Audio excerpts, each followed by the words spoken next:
বন্ধুরা এই যে এসে পৌঁছেছি আমরা, এই যে লতা মঙ্গেশকর চক, এই যে পিছনে বিনাটি আছে। এখন সময় হচ্ছে কটা? হ্যাঁ, 5:36। আমরা যাব সরজুঘাটের দিকে, একটুখানি ঘুরে টুরে তারপর সন্ধ্যা আরতি শুরু হবে 6:45 থেকে, তারপর সন্ধ্যা আরতি দেখব। নমস্কার বন্ধুরা, আরবান্স ট্রাভেলগের বেনারস অযোধ্যা ট্রিপের 8ম পর্বে আপনাদের স্বাগত। আজকে দুপুর বেনারস থেকে এসে পৌঁছেছি অযোধ্যায়। তারপর মধ্যাহ্ন ভোজন সেরে একটা জম্পেশ ঘুম দিলাম, আর এখন এসে পৌঁছেছি সরজু ঘাটে গঙ্গা আরতি দেখতে। এই যে বন্ধুরা এটা দেখছেন, এইটাই আমার মনে হয় নতুন ঘাট, যেখানে সবাই চান টান করতে আসে। অল্প জল থাকে এখানে, আর এই বরাবর যে রাস্তাটা, এইটা দিয়ে সোজা হাঁটা দিলেই ওই আরতির ঘাটটা পড়বে। আর এই রাস্তাটা হচ্ছে অ্যাকচুয়ালি ওই যে দূরে ওই পিছনে দেখলাম আমরা লতা মঙ্গেশকর চকের একদম লেফট মোস্ট যে রাস্তাটা সোজা আসছে, সেই রাস্তাটা দিয়ে একদম সোজা হাঁটা দিলে এসে পড়বে ঘাটে। তো সেই উদ্দেশ্যেই আমরা যাচ্ছি এখন। এই হচ্ছে মঙ্গল আরতির জায়গা। এখানে 5 জন মিলে করবে আমি যতদূর শুনলাম। এই যে এখানে প্রস্তুতি নেওয়া চলছে, আর এই দেখুন কি সুন্দর। এখানে জল বেশি গভীর নয়। দেখি একটু নিচে নামি, এরকম ছোট ছোট শিব মূর্তি রাখা আছে। এই যে এটাকে আপনি এখানে ফুল সব বেলপাতা সব পূজা সামগ্রী পাওয়া যায়, নিয়ে এখানে আরামসে পুজো করতে পারেন। পুজো করে ওই যে দেখুন ভাসিয়ে দিচ্ছে। আর কি গো, এইটুকু জলে নেমে কেমন লাগছে? এই জায়গাটা হেভি। হ্যাঁ, পা একদম ঠান্ডা হয়ে গেছে। হ্যাঁ, এখানেও নৌকা করে নিয়ে যাচ্ছে, তবে এইটা আর করা হবে বলে মনে হয় না।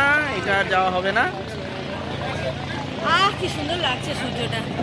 ওফ, সূর্যটা দেখুন একবার, লাভলি।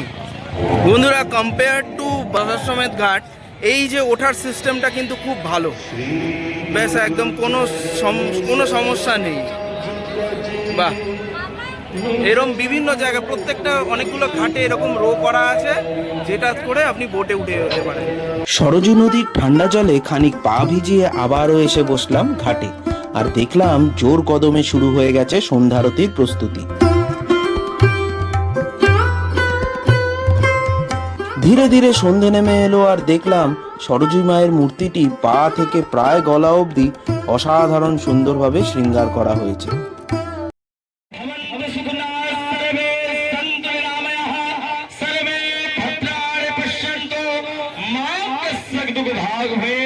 ऐसा भाव करके हम सब लोग प्रार्थना करें कि सभी का कल्याण और हमारे सनातन धर्म की रक्षा हो।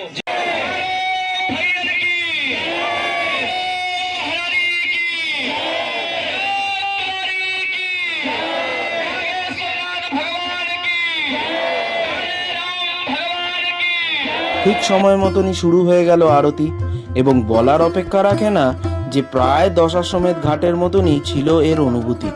যদিও জাঁকজমক ছিল অনেক কম, আর হ্যাঁ, শঙ্খবাদকের দমও ছিল কম। মনে পড়ে দশাশ্বমেধ ঘাটের শঙ্খবাদক টানা 5 মিনিট 14 সেকেন্ড শঙ্খ বাজিয়ে তাক লাগিয়ে দিয়েছিলেন।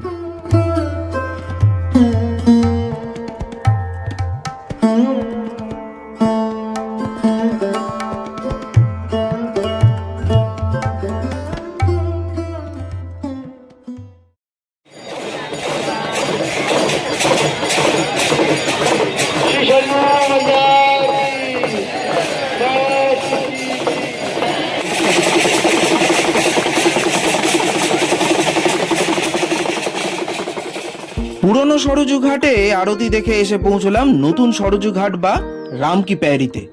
জায়গাটি বেশ সুসজ্জিত এবং খানিক মেলার মতন, আর সেখানেই চড়ে বসলাম অদ্ভুত এই চরকিটিতে। খরচ 50 টাকা।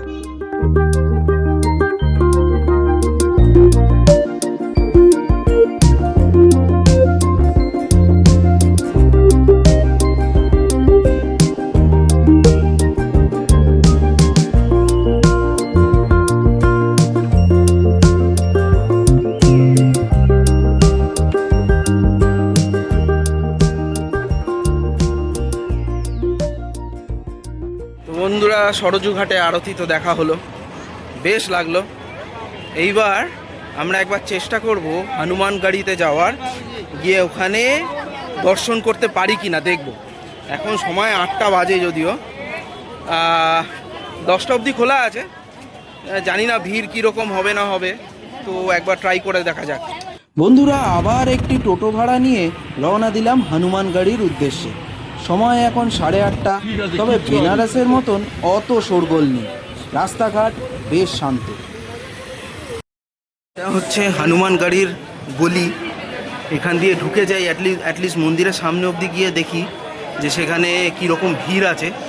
বন্ধুরা, এই যে হনুমানগড়ি মন্দিরের লাইনে তো দাঁড়িয়েছি, এই যে সিঁড়ি দিয়ে উপরে উঠবে, এত লাইন এই আছে। এখন বাবা 9:15 বাজে, দেখি কখন হয়। প্রচুর লোক, এই যে ভিড় ছেড়েছে, এবার আবার এগোচ্ছে। ছুড়ে ছুড়ে পুজো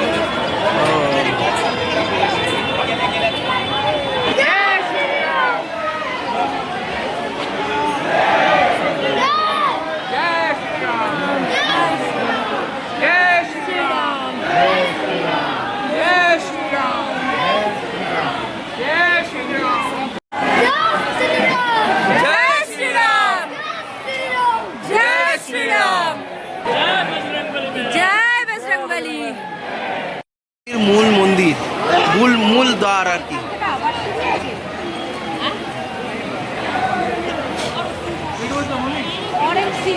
এখানে সামনে ব্যারিকেড করে দিয়েছে, আবার 5 মিনিট পর ছাড়া হবে। ওই যে সামনের লট চলে গেছে, ওরা পুজো দিয়ে অন্য দরজা দিয়ে হয়তো বেরিয়ে যাবে, তারপর আমাদের এই লটটা ছাড়া হবে। পেছনে লাইন দেখুন, ওরে বাপ রে বাপ। হচ্ছে বন্ধুরা মেন মন্দির হনুমানগড়ির, এই যে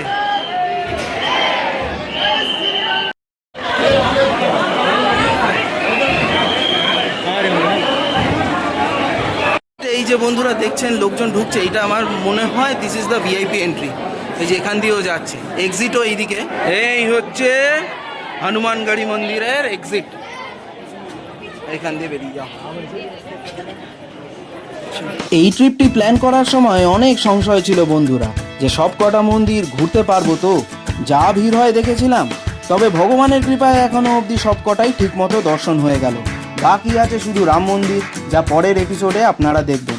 আর যখন সেটি দেখবেন তখন আমরা গোয়া গোকর্ণ ঘুরে মুম্বাইতে। সুতরাং আমাদের চ্যানেলের সঙ্গে থাকুন বন্ধুরা।